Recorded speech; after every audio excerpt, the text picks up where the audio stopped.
तो दोस्तों एक बात बोलनी थी, बहुत दिन से मेरे दिल में थी और दुनिया की हर औरत हर लड़की को बोलूँगा। मैं इसलिए बोल रहा हूँ, मैंने अपने घर में भी देखा है, दूसरे के घर में भी देखा है। हम अपने घर में मेरी दीदी को भी बोलता हूँ, सबको ही बोलता हूँ, ऐसा नहीं है। मैं एक चीज़ बोलूँगा, आप कभी भी अभी आप अपनी माँ बाप की इज्जत करते हो तो भाई दूसरे के माँ बाप की भी इज्जत करो। नहीं तो क्या है ना, कोई मतलब नहीं है। आप उनकी इज्जत करते नहीं हो, सामने माँ बोलते हो, पिता बोलते हो, कोई फ़ायदा है? कोई फ़ायदा नहीं है।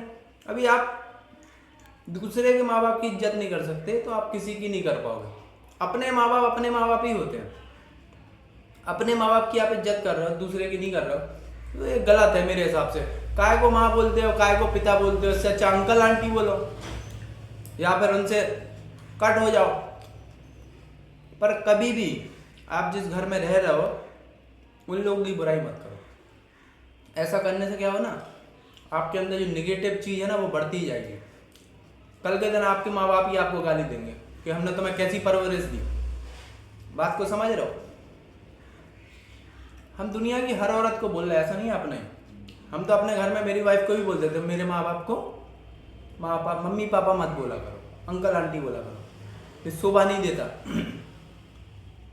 क्योंकि हम खुद अभी हम अपने माँ बाप की इज्जत करते तो दूसरे की भी करते, नहीं तो हम करते ही नहीं हैं। हमारी आदत है बिल्कुल फिक्स। क्योंकि दिखावा करके कोई फायदा नहीं है।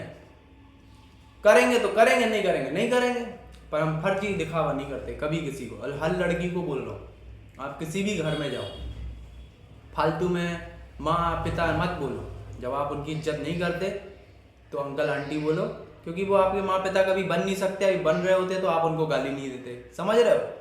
क्योंकि एक घर से दूसरे घर में इंसान जब शिफ्ट होता है तो देखो, एक घर की परवरिश अलग होती है, एक की अलग होती है। पर वो जब लड़की दूसरे घर में आती है तो उसको वो चीज़ें पसंद नहीं आती, क्योंकि वो अलग परवरिश में बड़ी हुई है, तो उसको एक्सेप्ट करने में बहुत दिक्कत होती है। मैं तो यही बोलूँगा भाई, शादी के बाद लड़की विदा ही ना हो, अपने ही घर में रहे। देखो, विदा होने से माँ बाप को खुशी होता कि दुख होता वो हमको नहीं पता। हम एक चीज़ बोलेंगे, अभी सच में आपको अपनी बेटी से प्यार है तो भाई शादी करके अपने घर पे रखो। ये फर्जी का दिखावा नहीं करो, बेटी पराई होती है, ये होता है वो होता है। भाई ये सब फर्जी नाटक है। क्योंकि देखो, जो बच्ची बचपन से जिस परवरिश में बड़ी हुई है वो दूसरे घर में एडजस्ट नहीं कर पाएगी, क्योंकि उस घर का परिवेश अलग है। आप बात समझ रहे हो मैं क्या बोल रहा हूँ? उससे क्या होता है ना, बहुत प्रॉब्लम होती फ्यूचर में। और वो चीज़ मैं फेस कर रहा हूँ, बहुत सारे लोग कर रहे हैं, मैं अकेला नहीं, सब घरों में ये दिक्कत है। बेटे को जैसे अधिकार मिलता तो लड़की को भी बराबर का अधिकार मिले उसी घर में। क्योंकि देखो, वो जब अगले उसमें जाती है तो वो उसमें ढल नहीं पाती है। ढलेगी कैसे? जब बचपन से वो अपने घर में रही है, वही परिवेश में रही है, तो वो वैसे ही रहेगी ना। आप समझ रहे हो मैं क्या बोल रहा हूँ?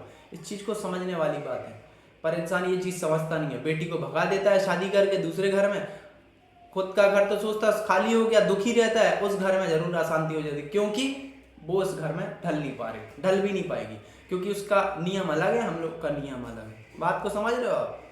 इसीलिए मैं यही बोलूँगा, अपने माँ बाप की इज्जत करते हैं तो दूसरे भी करो, अपने घर की इज्जत करते हैं तो दूसरे घर के भी करो।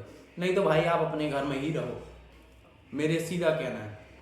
और ये सबसे बड़ी गलती माँ बाप की है, जो आजकल ये दुनिया देख के बेटी को इधर उधर। भाई बेटे को जैसा अधिकार दे रहा है, बेटियों को भी सेम अधिकार दो। नहीं तो ये नाटक मत करो कि लड़का लड़की बराबर, कभी बराबर नहीं हो सकते भाई। ये नाटक चल रहा है और कुछ नहीं।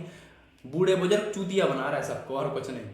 और कुछ नहीं बोलूँगा भाई, खा लेते हैं, भूख लग रही है, पर अपन को निकलना भी है।